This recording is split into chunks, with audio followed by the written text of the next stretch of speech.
সুপ্রিয় নোয়াখালীবাসী, আসসালামু আলাইকুম। এই মুহূর্তে দেশ এবং প্রবাস থেকে যে যেখান থেকে সবুজ টিভি চ্যানেলের সাথে যুক্ত রয়েছেন সকলকে জানাচ্ছি আন্তরিক শুভেচ্ছা অভিনন্দন। এটি হচ্ছে আমাদের গ্রামের বাড়ি নোয়াখালী জেলায়। আর আমাদের গ্রামের বাড়ির যে দরজাটি রয়েছে সেই দরজার সামনে একটি সুন্দর বনের বানর কিন্তু চলে এসেছে। আমি আপনাদেরকে দেখানোর চেষ্টা করছি সরাসরি সবুজ টিভি চ্যানেলের ক্যামেরার ফ্রেমে। আপনারা আমার সঙ্গে থাকুন। আসলে সে আজকে দুইবার আমাদের বাড়িতে এসেছে। এর আগেও এসেছে, ঘর থেকে তাকে বিস্কিট দিলাম, সে কিন্তু টোস্ট বিস্কিট খেয়েছে, এখনো কিন্তু টোস্ট বিস্কিট খাচ্ছে। আর আমাদের বাড়ির যে কুকুরটি রয়েছে সেই কুকুরটিকে একটি বিশাল ধমক দিয়েছেন। আসলে সে এরকম ভাবে ধমক দিয়েছেন, খুবই আতঙ্ক। মনে হচ্ছে যে এটা কারো পালা বান্দর হতে পারে, সেখান থেকে চলে এসেছে, অথবা সেই বন থেকে চলে এসেছে ক্ষুধার্ত অবস্থায়।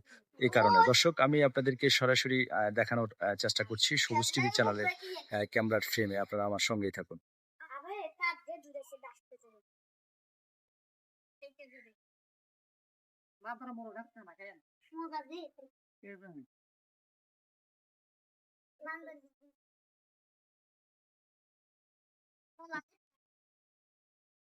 দর্শক, আসলে সে আবার লড়ে বসেছে। এখন তাকে বিস্কিট দিলাম, দেখতে পাচ্ছেন এই বিস্কিটটা সে খাচ্ছে।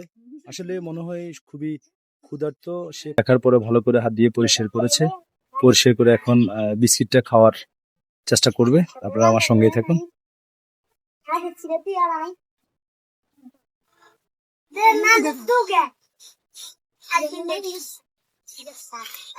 নাকের মধ্যে নিয়ে আসলে সেই দেখে তারপরে এখন খাচ্ছে।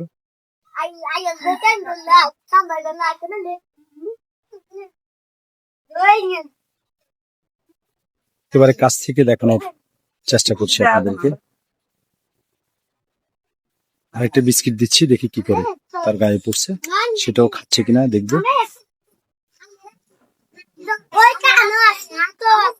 দর্শক, আসলে বনের প্রাণীরা এভাবে কিন্তু ছুটে বেড়ায়। যখন ক্ষুধার্ত অবস্থায় থাকে তখন তারা ছুটে বেড়ায় এভাবে। আসলে আজকে আমি দেখে খুবই আমার কাছে ভালো লেগেছে।